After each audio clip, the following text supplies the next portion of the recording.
La résurrection. La résurrection commence ici pour ceux qui demeurent avec le Seigneur,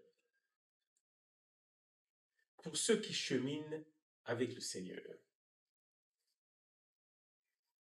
Cette parole, cette parole prononcée lors d'une homélie à la maison Sainte-Marthe par le pape François, qui vient de nous quitter,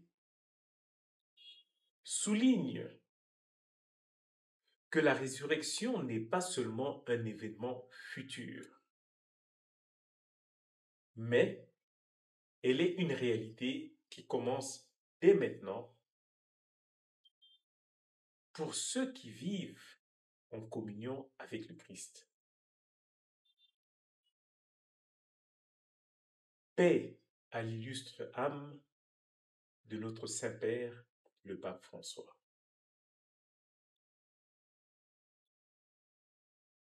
Hier, un éminent avocat de Pointe-Noire m'avait envoyé une citation. Une citation qui m'a inspiré. Je cite, à la fin, nous n'allons pas nous souvenir des maux de nos ennemis, mais nous allons plutôt nous souvenir du silence de nos amis. Je peux ainsi dire, sans embâche, après une diplomatie agissante du président Félix-Antoine Tshisekedi Tshilombo, que Washington nous envoie un signal fort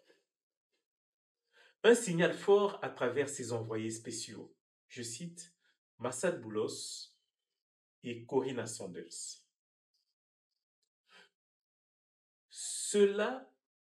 Cela confirme une nouvelle ère stratégique pour notre pays. Et cela en vue de mettre fin à plus de 30 ans d'instabilité à l'est de notre pays, avec des dizaines de millions de morts.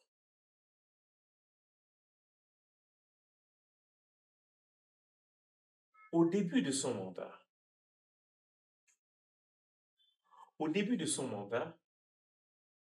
le président Tshisekedi a voulu se rapprocher de ses voisins,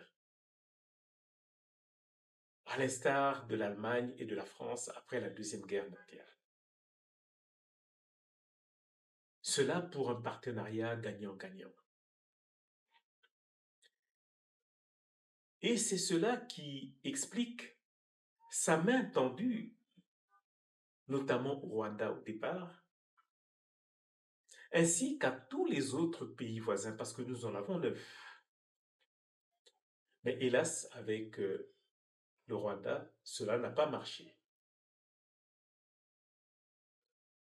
Compromettant ainsi son rêve de faire de notre pays une Allemagne d'Afrique, comme il avait annoncé devant un parterre de la diaspora congolaise en Europe. Cette énième guerre injuste nous imposée, suivie en même temps de 2 années de Covid, où la planète Terre était complètement paralysée. C'est cela qui ont complètement changé la feuille de route du président de la République. Sans oublier aussi qu'il y a eu certains de ses collaborateurs, tout en faisant de leur mieux pour le servir, n'avaient pas su matérialiser la vision que le chef de l'État avait placée en eux. Je dirais que ce cocktail-là a pénalisé la politique du chef de l'État et la perception extérieure a fait qu'aujourd'hui, certains médias étrangers, notamment belges, s'attaquent au président au point de vouloir justifier cette agression que j'insiste, que je considère comme injuste que notre pays subit. Chez nous, en langue vernaculaire, on dit Nzoko alembakamin naete, c'est-à-dire un responsable, ne se fatigue pas de porter sa croix. Oui, en tant que garant de la nation, le président de la République porte la responsabilité des erreurs passées. C'est ainsi qu'il a fait appel à des personnes de qualité, et cela sous la houlette de son directeur de cabinet, pour poursuivre, mutatis mutandis, ses orientations et sa vision. Contre vents et marées, et une situation qu'il faut reconnaître délétère à l'Est. Le 18 avril 2025, voilà que l'administration américaine envoie un message sans ambiguïté. Et cela à propos de cette crise qui sévit chez nous. En effet, dans une conférence de presse conjointe tenue il y a quelques jours à Washington, deux figures majeures de la nouvelle diplomatie africaine aux USA ont pris la parole au retour de leur séjour à Kinshasa et dans la région des Grands Lacs. Il s'agit de Massad Boulos, qui est conseiller spécial du président Donald Trump pour l'Afrique, et de Madame Corina Sanders, sous-secrétaire d'État adjointe aux affaires africaines. Je crois que la presse internationale en a parlé abondamment. France 24, TV5, CNN. Et si vous consultez les réseaux sociaux, vous verrez que ce n'est pas une chimère, c'est la réalité. Leur passage récent dans la région des Grands Lacs et en République démocratique du Congo chez nous, à la date du 2 avril 2025, ouvre une ère stratégique inédite. Inédite dans les relations entre les États-Unis et la République démocratique du Congo.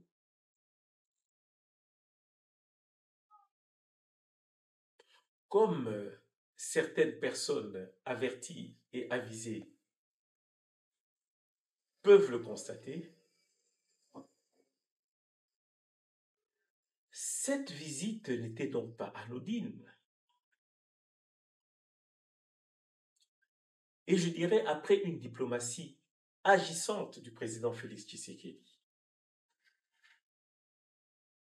Le choix de dépêcher une délégation aussi haut placée à Kinshasa, moi je pense qu'elle est hautement symbolique. Il s'agit ici d'un geste fort. Il s'agit ici d'un geste révélateur de la place prioritaire qu'occupe désormais notre pays. Et cela dans la politique africaine des États-Unis.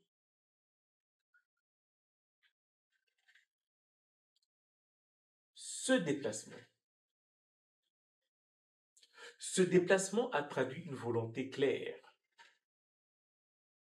une volonté de faire de notre pays un partenaire stratégique, une volonté de faire de notre pays un partenaire de premier plan dans la région des Grands Lacs. Oui, il y a eu beaucoup de bruit. Mais alors, beaucoup de bruit sur les réseaux sociaux autour du partenariat commercial que nous projetons de faire avec l'Amérique. Qu'est-ce qui se passe? Mais enfin, mais pourquoi? On vend le pays.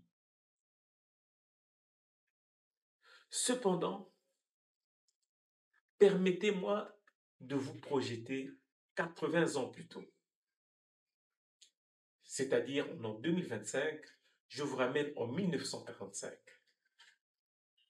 Précisément au mois de janvier. Janvier 1945. Quand le président américain, Franklin Roosevelt, et le roi Abdelaziz Ibn Saoud d'Arabie Saoudite. Ces deux personnalités se rencontrent à bord du vaisseau américain US Quincy. Et ces deux personnalités font un accord tacite où l'Arabie Saoudite garantit un approvisionnement stable en pétrole aux États-Unis ainsi qu'à leurs alliés, et cela en échange que les États-Unis assurent la protection militaire du royaume et que les États-Unis soutiennent la stabilité des institutions du royaume. Ainsi, Washington soutient l'Arabie saoudite dans sa rivalité contre l'Iran et contre tous les autres pays ennemis qui pourraient amener une instabilité chez eux. Deuxième exemple. Et ici, de 1945, maintenant nous allons au mois d'août 1990. L'Irak. L'Irak de Saddam Hussein envahit le Koweït. Et Saddam Hussein en fait une province de son pays, en l'appelant, je pense, Kadija. Les États-Unis d'Amérique réagissent. Ils réagissent immédiatement en organisant une coalition internationale sous le mandat des Nations Unies. Ceux-là ont vu de libérer le Koweït. Et voilà qu'en février 1991, on lance l'opération Tempête du désert. Tempête du désert qui va chasser les forces irakiennes du territoire koweïtien. Et c'est cet acte militaire décisif qui fonde le pacte implicite entre Washington et Kuwait City. Ainsi, le Koweït, avec 7% de ses réserves mondiales de pétrole, et vous savez que c'est un acteur clé de l'Organisation des pays exportateurs de pétrole, l'OPEP, le Koweït ainsi garantit à ses clients, dont les États-Unis, un approvisionnement stable en pétrole brut et en contrepartie, les États-Unis sont considérés comme le garant ultime de la souveraineté du Koweït et de sa sécurité. Et cela face à toute menace régionale, notamment l'Iran, notamment l'Irak à l'époque. Je vais donner ici un troisième exemple Cet exemple, ce sont les Émirats arabes unis, qui est stigmatisé aussi par un partenariat de coopération militaire contre investissement dans le pétrole et dans le gaz, et le résultat qui en est la diversification économique réussie à Dubaï, réussie aussi à Abu Dhabi. Et ces deux villes sont devenues une puissance régionale avec une sécurité renforcée face à l'Iran. Je pense que beaucoup parmi nous voyagent à Dubaï, voyagent à Abu Dhabi, et vous voyez bien cette progression. Maintenant, je viens en Afrique parce que là, au Moyen-Orient, on dira, on ne verra pas le lien avec nous autres. En Afrique, j'aimerais donner deux exemples. Il est vrai que les cas que je vais citer sont un peu complexes et peut-être mitigés. Mais il s'agit notamment du Nigeria, qui bénéficie d'une assistance sécuritaire contre le terrorisme, notamment le Boko Haram. Et le Nigeria, quand vous regardez aujourd'hui, ça n'a rien à voir avec le Nigeria d'hier. C'est le pays en Afrique où il y a la plus grande concentration des millionnaires. Et je dirais même des milliardaires parce qu'il y en a un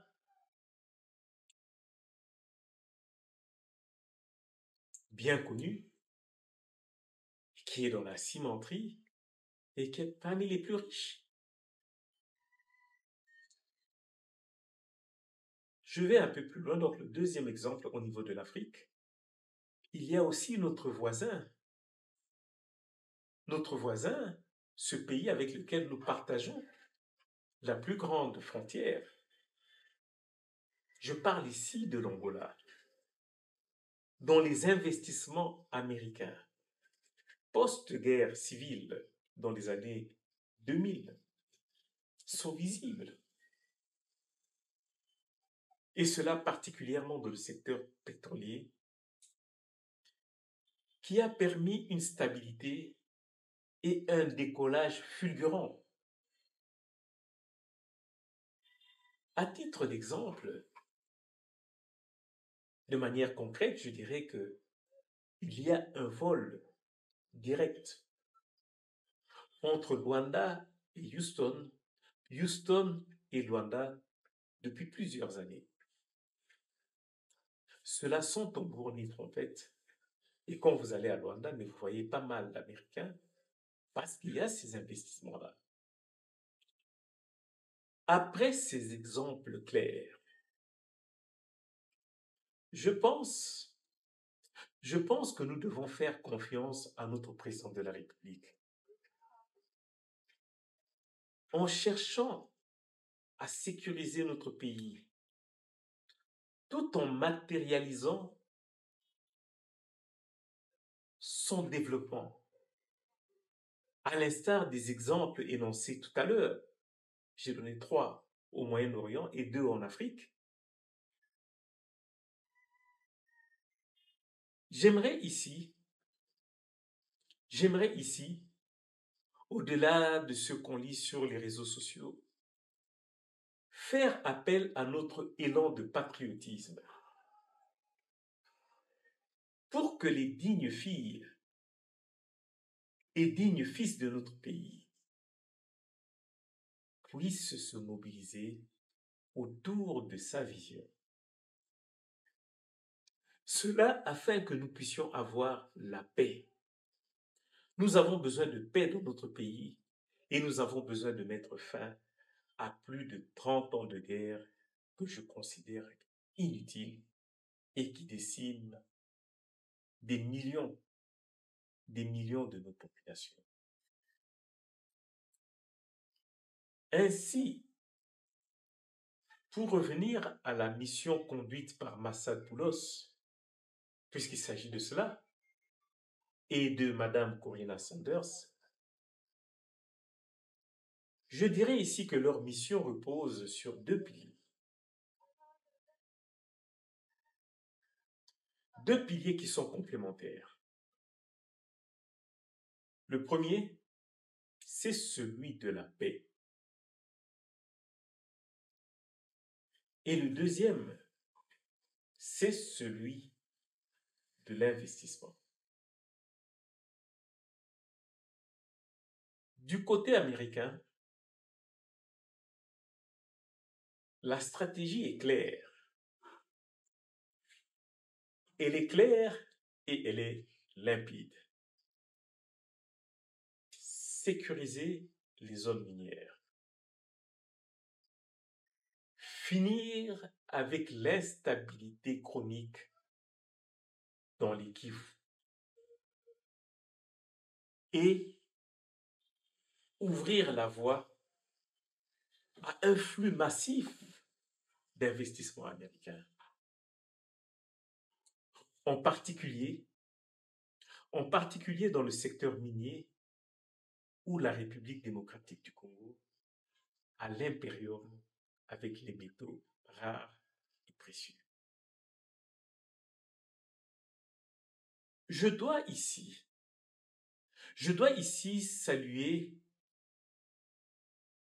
la clairvoyance de l'option proposée par le président Tshisekedi à travers ses collaborateurs qui parlent des mines contre sécurité. Et je crois que cela a immédiatement captivé l'attention du décideur américain, à l'instar de ce qui s'est passé en 1945, à l'instar de ce qui s'est passé en 1990. Ainsi, Washington fait une lecture plutôt pragmatique. Elle fait une lecture pragmatique de la situation de la crise sécuritaire. Et elle considère notre pays qui se trouve aujourd'hui devant une opportunité rare. Mais alors rare de paix. Mais, et c'est normal, cette opportunité, elle est conditionnée d'abord par la sécurité autour des zones minières et autour des zones pétrolières. Et cela, il faut absolument que l'on rétablisse cette sécurité. Et ensuite, il y a la diplomatie congolaise qui doit se montrer plus lisible comme elle est en train de le faire maintenant. C'est donc ici que cette lecture pragmatique rejoint la vision du chef de l'État qui a initié cette offre de minerais contre la sécurité et la stabilité de notre pays, à l'instar de ce qu'il y a eu par le passé. La conférence de presse de Massadopoulos et de Corinna Sanders a mis en lumière quelques points d'inquiétude pour les Américains, qui estiment que la coordination interne à Kinshasa devrait relever quelques défis d'efficacité que le chef de l'État s'attelle à mettre en place. Mais ce dernier, je parle du président de la République, a besoin du soutien inconditionnel des filles et fils du pays patriote.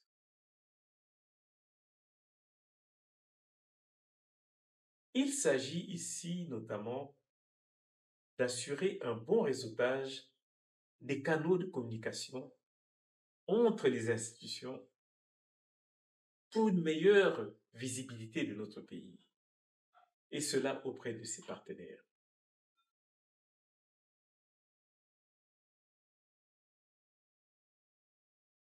Dans ce nouveau discours, dans ce nouveau discours américain, pour une fois, le Rwanda est clairement désigné comme un facteur de déstabilisation. Et Washington a demandé expressis verbis le retrait de ses troupes de notre pays. Et Washington se dit prêt à accompagner un processus de désengagement coordonné, à condition, à condition que Kinshasa renforce et consolide ses atouts d'acteur fiable et surtout cohérent sur la scène internationale. Et c'est là, et c'est là où nous supplions les Congolais à être solidaires avec son président de la République.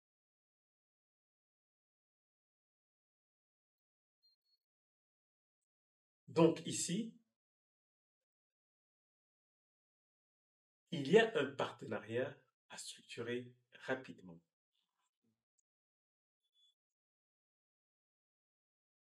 Oui, les questions que l'on se pose, mais qu'est-ce qui se passe? C'est ceci.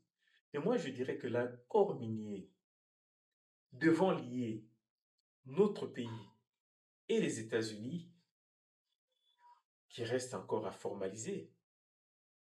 Je crois que Washington attend une proposition de Kinshasa, ce qui est tout à fait logique. Ainsi, pour les Américains, il faut aller au-delà des annonces politiques. Il faut des engagements juridiques fermes, qui soient assortis de clauses de transparence et de clauses de responsabilité partagée.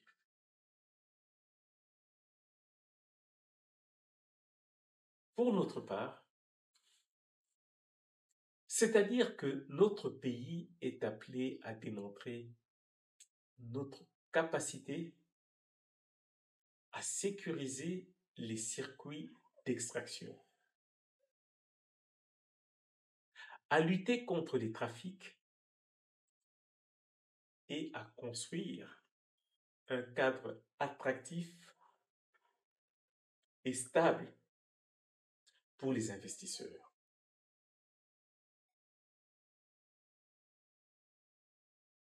C'est dans ce contexte que l'administration Trump place Massad Boulos au cœur du dispositif. Il est vrai que c'est une figure atypique, un homme d'affaires et un diplomate non conventionnel. Mais Massad Boulos dispose d'un puissant réseau, notamment en Afrique, et je dirais en Afrique de l'Ouest, où il a des affaires, et aussi au Liban. Et je pense que tout cela peut être actif au service d'une diplomatie d'influence. Cette présence ouvre un espace d'action inédit pour notre pays, à condition de savoir en tirer profit. Nous ne devons pas être défaitistes, mais nous devons plutôt être solidaires et rassemblés sous le leadership de notre président de la République, car il s'agit ici de sauver notre seul pays. Nous n'en avons pas deux, nous n'en avons qu'un seul. Et je dirais que ce n'est pas le moment de pouvoir déstabiliser celui qui est considéré comme le capo di tutti capi, comme disent les Italiens. Il est vrai que sans information, sans visibilité, nos frères, nos sœurs ont souvent tendance à vite se mettre du côté du vainqueur apparent, sans tenir compte de notre liberté que l'on perd. C'est ainsi, c'est ainsi que nous appelons ici au patriotisme et à l'abnégation de tous pour sauver d'abord notre patrie des erreurs. Des erreurs, nous en commettons tous. Mais ne dit-on pas que le linge sale se lave en famille et pas dans la trahison de l'idéal de son pays? Vous savez, quand le Koweït a été occupé, les Koweïtiens ne se sont pas mis avec leurs adversaires, mais ils sont restés avec leur leader. Je pense aussi que nous ne devons pas céder au chant des sirènes. Et nous devons garder le cap autour du président de la République pour laver notre linge sale en famille et lui donner à lui l'opportunité de mettre fin à cette guerre qui dure depuis 3 décennies. Nous avons 9 voisins et nous ne pourrons pas les changer. Mais cependant, nous devons être un État fort, pas pour dominer les autres, mais plutôt pour être ce vecteur de développement, en respectant notre souveraineté et en respectant notre dignité. Et si le chef de l'État, croyez-moi, se sent accompagné par sa population, nous pouvons vaincre tous les adversaires qui viendront. Il est vrai que l'ancien chancelier allemand, Otto von Bismarck, disait: une diplomatie sans armée, c'est comme si l'on jouait de la musique sans instrument. Mais je dirais que l'histoire nous a démontré, et je le dis un peu plus tôt, que les a cappella aussi ont marché. Et dans près de ces 5 pays que j'ai cités, 3 du Moyen-Orient et 2 d'Afrique, ont démontré qu'avec une armée faible au départ, ils ont pu se relever sans problème. Il faut donc un nouvel équilibre régional à consolider.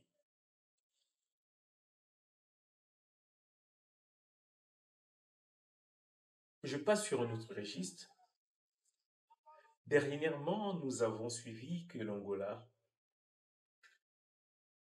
médiateur central sur le dossier de notre pays, s'était retiré officiellement du processus et que le président Lorenzo passait le flambeau à son homologue togolais, Faure Essozinna Gnassingbé. Faisons désormais de Lomé le nouveau centre de gravité diplomatique pour la paix dans la région des Grands Lacs. Et je peux vous dire que ce dernier a une parfaite maîtrise de notre région. Oui, il y a eu des inquiétudes. Parce que, comme je l'ai dit aussi avant, que l'Angola partage la plus longue frontière commune avec notre pays.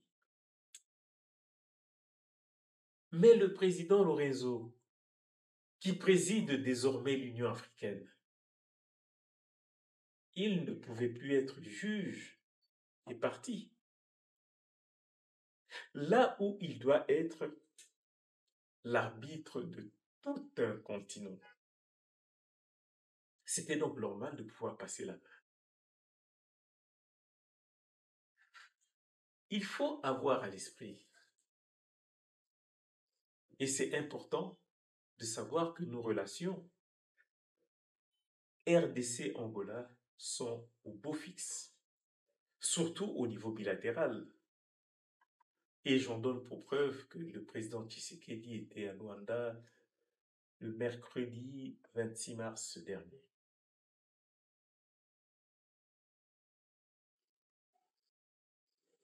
Donc ainsi, le nouveau médiateur, Faure et Sozimna Yacimbe, a fait une première prise de contact. D'abord en allant en Angola pour pouvoir s'imprégner du dossier, faire la remise et reprise, et ensuite en République démocratique du Congo, où se passe cette guerre à l'Est. Concomitamment, concomitamment, notre brillante ministre des Affaires étrangères, coopération internationale et francophonie, elle était à New York, je crois, le mercredi 16 avril 2025. Cela pour s'exprimer sur la situation qui prévaut dans la région des Grands Lacs. Et surtout, elle a mis en exergue les aspects humanitaires, la souffrance de notre population.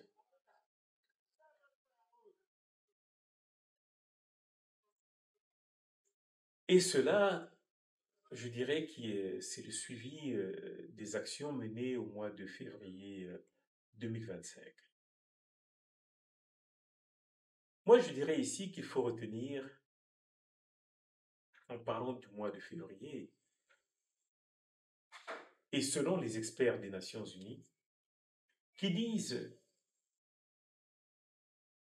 sans rechigner qu'il y a environ 4000 soldats rwandais qui appuient actuellement les rebelles du M23 à l'est de notre pays.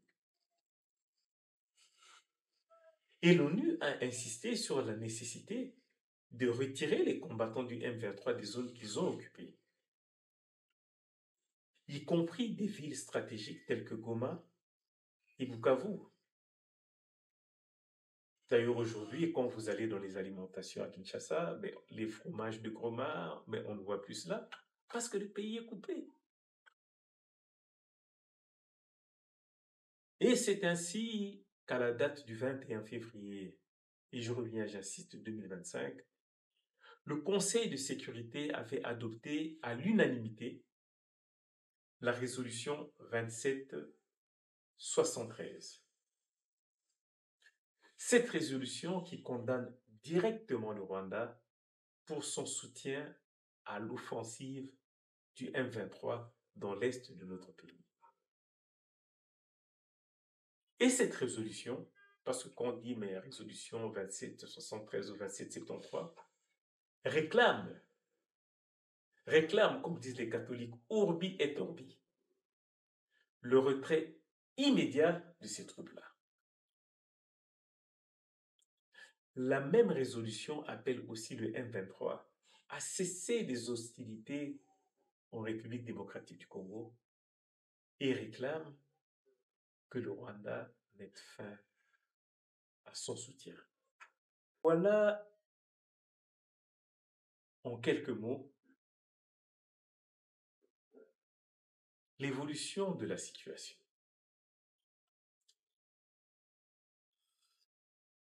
Et c'est vrai,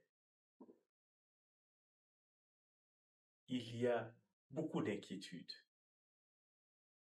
Il suffit de lire les réseaux sociaux. Mais je dirais que le chef de l'État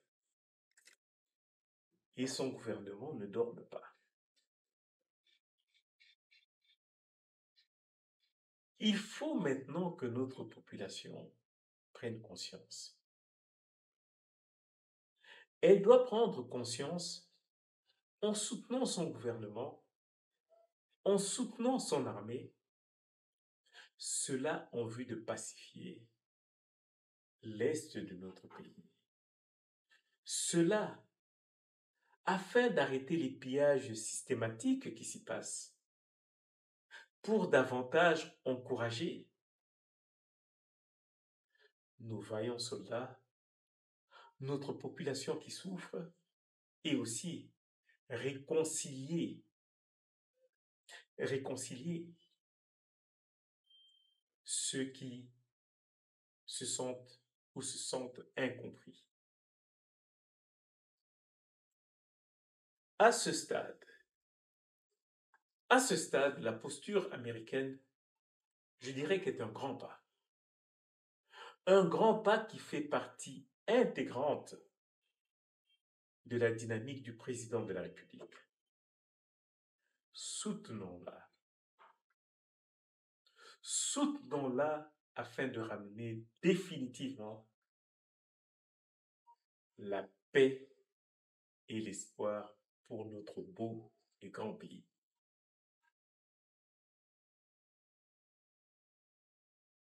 Pour ne pas vous fatiguer, j'aimerais conclure ici par une citation de Ndona Kimpavita, notre héroïne qui disait, je cite, « Une nation qui marche avec la vérité de ses ancêtres n'a pas peur de l'envahisseur. Elle ne plie pas, elle se dresse. Car lorsqu'un peuple se souvient de qui il est, aucune armée, aucun empire ne peut lui voler sa dignité, ni sa terre.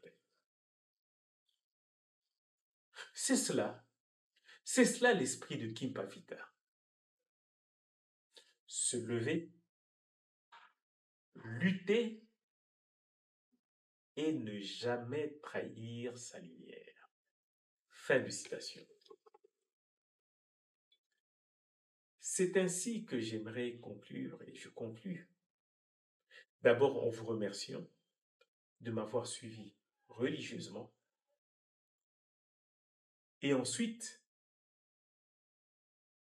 en vous donnant ce message d'espoir pour que demain soit un moment d'espérance et de vision. J'ai dit